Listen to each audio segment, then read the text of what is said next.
मित्रांनो, आपण संयम ठेवण्याचे फायदे याबद्दल खूप साऱ्या गोष्टी जाणून घेतल्या.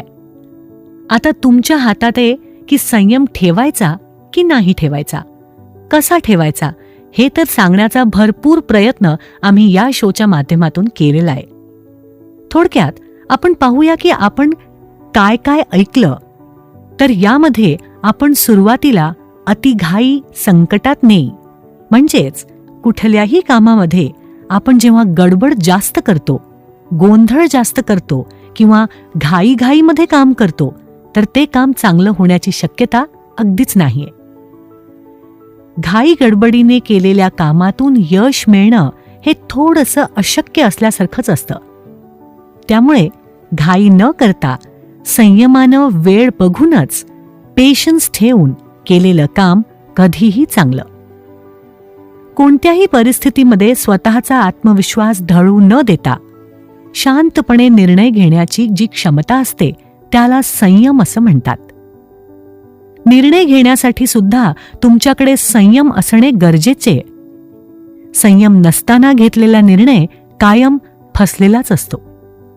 नातेसंबंधांमध्ये तर संयमाचा मोठा रोल आहे.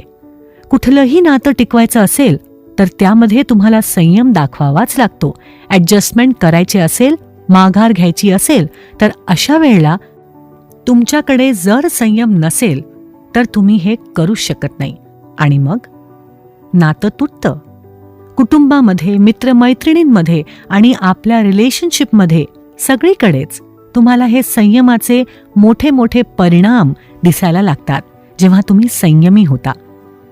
नात्याचा जो बेस आहे तो जर संयमावरती असेल तर ते नातं व्यवस्थित पद्धतीनं कॅरी फॉरवर्ड होतं.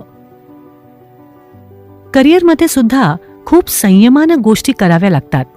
तुम्हाला कुठलं करिअर निवडायचंय, कोणत्या क्षेत्रात जायचंय, टॉपला जाण्यासाठी काय करायचंय, प्रगती करण्यासाठी काय करायचंय, यश मिळवण्यासाठी काय करायचंय, या सगळ्या क्षेत्रांमध्ये संयमी स्वभाव नेहमीच तुमच्या उपयोगी येतो.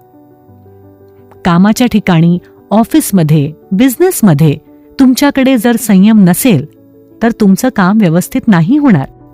तुमच्याबरोबर काम करणारे तुम्हाला कंटाळतील आणि अपयश तुमच्या पदरात पडेल. त्यामुळे कामाच्या ठिकाणी आपल्या कलिग्स बरोबर, आपल्या एम्प्लॉईज बरोबर किंवा आपल्या सिनियर्स बरोबर कधीही संबंध जे आहेत ते व्यवस्थित राखण्यासाठी तुम्ही संयमाने बोललं पाहिजे, वागलं पाहिजे. कामाच्या ठिकाणी पॉलिटिक्स होतं म्हणून जर तुम्ही रिॲक्ट व्हायला लागलात तर त्याने तुमचंच नुकसान होणार आहे. कधी कधी आपल्याला थोडंसं थांबावं लागतं, वाट बघावी लागते, संयमानं सबुरीनं घ्यावं लागतं. हा गुण तुमच्यामध्ये असेल तर तुमची प्रगती नक्की. कोणतंही यश तुम्हाला मिळवायचंय पण ते यशासाठी घाई गडबड नसते आणि शॉर्टकट पण नसतोच. तुम्हाला हार्डवर्क करावा लागतो, बुद्धीचा वापर करावा लागतो आणि मग त्याचबरोबर तुम्हाला यश मिळेपर्यंत शांतही राहावं लागतं, म्हणजेच संयमी राहावं लागतं.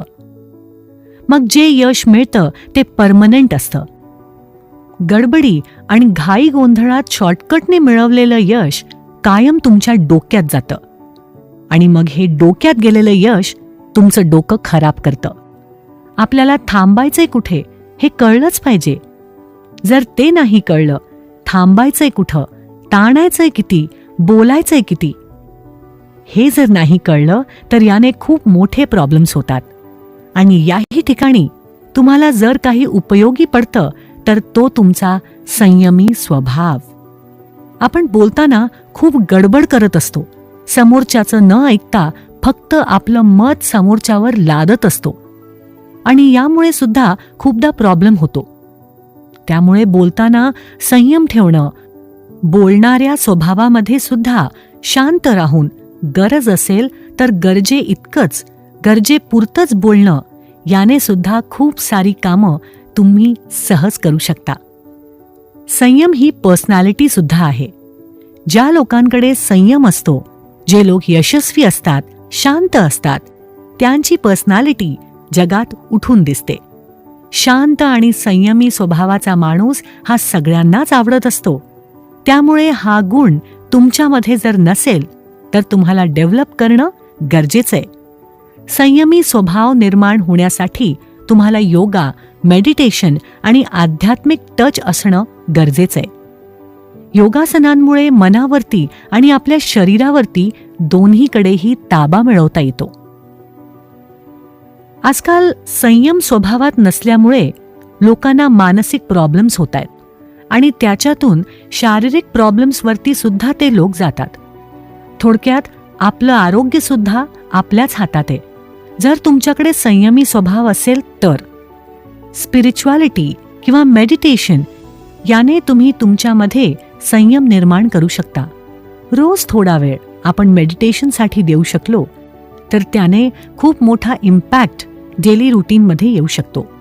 आपण कोणकोणत्या गोष्टींवर रियाज करतो, कोणकोणत्या गोष्टींना आपण पटकन बोलून जातो, तर त्या गोष्टींना ऑब्झर्व्ह करा.